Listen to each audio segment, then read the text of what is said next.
20 minute में 35 question कैसे solve हो सकते हैं? बहुत कोशिश कर ली, बहुत प्रैक्टिस कर ली, लेकिन मेरी अटेम्प्टेशन 20-25 से ऊपर नहीं जा रही है। ये सवाल अगर आपके माइंड में उठ रहे हैं तो मैं आपको बताता हूं, दो चीजों के ऊपर काम करना शुरू कर दो आज से।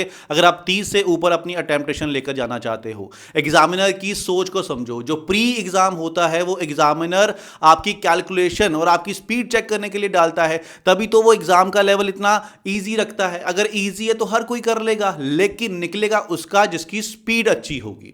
कौन सी वो दो चीजें हैं? सबसे पहली चीज है कैलकुलेशन, कि आपकी कैलकुलेशन फास्ट होनी ही चाहिए। अभी हम स्कूल में नहीं पढ़ रहे हैं। अगर मैं आपको कोई नंबर देता हूं 17 इंटू 6, और अगर आप साइड पर उसको मल्टीप्लाई कर रहे हो तो सॉरी टू से फिर एग्जाम क्लियर नहीं होने वाला है। 17 इंटू 6 कितना होता है ये आपके दिमाग में होना चाहिए।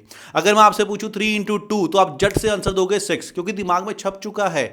ऐसे ही 17 इंटू 6 की अगर आप प्रैक्टिस दिमाग में करोगे, मान लीजिए कैलकुलेशन के क्वेश्चन सॉल्व करते हो, उसमें 17 6 9-10 बार आपने कर लिया है दिमाग में, तो वो नंबर आपके दिमाग में छप जाएगा कि 102 होता है 17 6।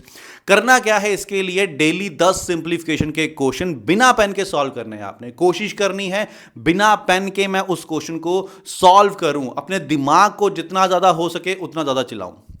दूसरी चीज, आप जितने मर्जी शॉर्टकट सीख लीजिए, आप जितने मर्जी कंसेप्ट सीख लीजिए, लेकिन अगर आपने अपने दिमाग का इस्तेमाल नहीं किया ना, कोई फायदा नहीं है। मतलब स्टेटमेंट वाला कोई क्वेश्चन है, मान लीजिए प्रॉफिट एंड लॉस का क्वेश्चन है, जिसमें आपको दिया गया है 1200 की चीज जो है मैंने 30% प्रॉफिट पे बेची है। अगर इसको भी मैं लिख के सॉल्व करूंगा, सॉरी, आपको 1200 30% दिमाग में ही होना चाहिए कि 360 की वैल्यू आने वाली है। आधा क्वेश्चन आपके दिमाग में पढ़ते पढ़ते सॉल्व हो जाना चाहिए। एक क्वेश्चन के लिए एवरेज 30 to 35 सेकंड मिलते हैं, उसके अंदर हमको क्वेश्चन भी पढ़ना है और फिर उसको सॉल्व भी करना है। वो तभी हो पाएगा पढ़ते पढ़ते अगर आधी वैल्यूज मेरे दिमाग में आ जाएं और उसके बाद सीधा मैं कैलकुलेशन करूं और अपना आंसर निकालूं। तो आज से इन चीजों के ऊपर काम करना शुरू करो, तभी जाके बात बनने वाली है।